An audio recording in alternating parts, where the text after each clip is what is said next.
Thank you for joining us. Welcome to Business Incorporated, coming to you live from Lagos, Nigeria.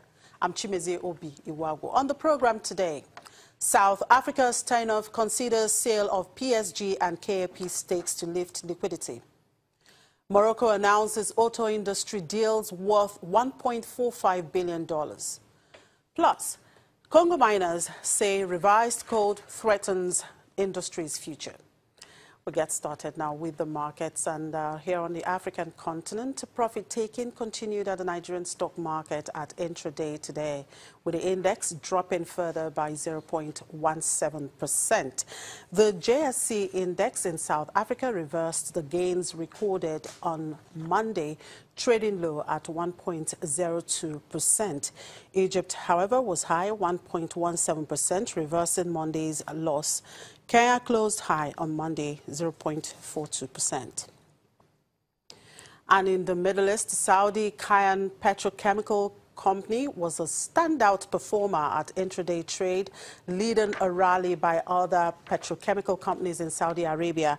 The Saudi index edged up 0.31% in trading as Saudi Kayan, the most heavily traded stock, climbed 8.5%.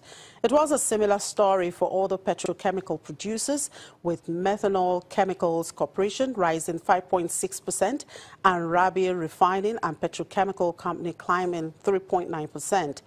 In Dubai, the index edged up 1.17%, with contractor Drake and Skoll International rising by 4.3%. Qatar's index was also up 1.39%. Qatar Navigation was the most active stock, gaining 1.6%.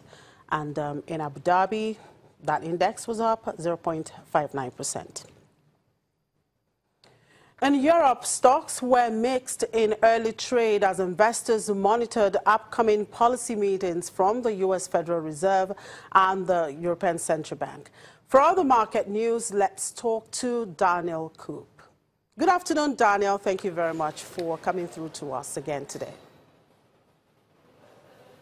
Hi there, Chimi. Yeah, you just mentioned it. Investors here are very much looking forward to news from the European Central Bank and also from the Fed in the United States. Right. We are also keeping a tab on that from here. Anyway, let's look at the World Trade Organization meeting, which, of course, is ongoing in Argentina's Buenos Aires. How much influence do this organization still hold in the face of current developments around NAFTA, the TTP, and so on?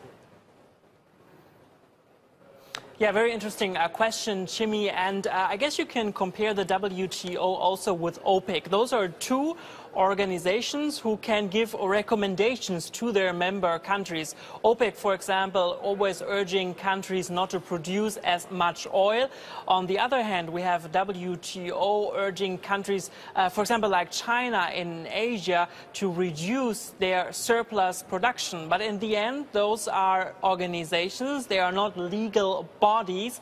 And that's what the WTO really has been challenged with throughout the last time, because many countries here in Europe, for example, have complained about the excess production of China, mostly, for example, when it comes to steel.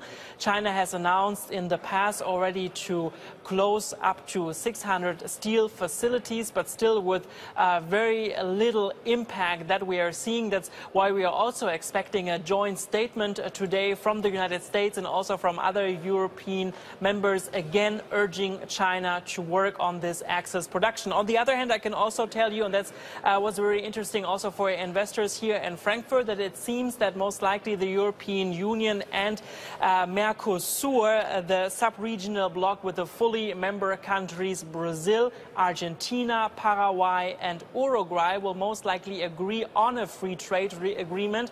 Mostly those countries in Latin America have been very keen to get such a deal through. And just recently there have been reports by Greenpeace, the environmental organization, of leaked documents about those secret talks about this free trade agreement. Mostly agricultural companies, I can tell you, Chimi, here in Europe have been very upset about this. Also, one member of the Green Party here in the European Parliament was heavily criticizing all of this today, stating that it could have a huge impact on farmers here in the European Union. All right, Daniel, let's talk a bit of company news and talking about German's automobile company, Volkswagen, which of course has been providing fresh sales numbers. How impressive are these figures to the market? Well, those numbers are actually very impressive. We have to remember that Volkswagen is one of the companies that was heavily involved in the Dieselgate scandal. Volkswagen had to pay millions of euros here in Germany, also in the United States, because of the Dieselgate scandal. One of the employees of Volkswagen involved in the scandal was just sentenced last week in the United States to 7 years in prison because of pretty much manipulating the software. So the numbers that we are actually getting from Volkswagen are impressive, because it really seems that customers still seem to trust in the German car maker. Only in November, Volkswagen sold about 594,000 cars. That's 11.8% more as we have seen in the months before. And already in the first 11 months of this year, so pretty much now until November, we are seeing a total sales volume of 5.64 million cars. Also here in Germany, where I just mentioned it, the Dieselgate scandal was such a huge problem. We are seeing a plus of 8%. The strongest markets, though, for Volkswagen at the moment are Russia, Brazil, and China. And maybe because of the Dieselgate scandal in the United States, Volkswagen is not performing as strong as it's doing in other countries. Very interesting, when you look at the share price of Volkswagen today, it seems that investors were even expecting a little bit more. Shares of Volkswagen have been down today with about 0.5%, Jimmy.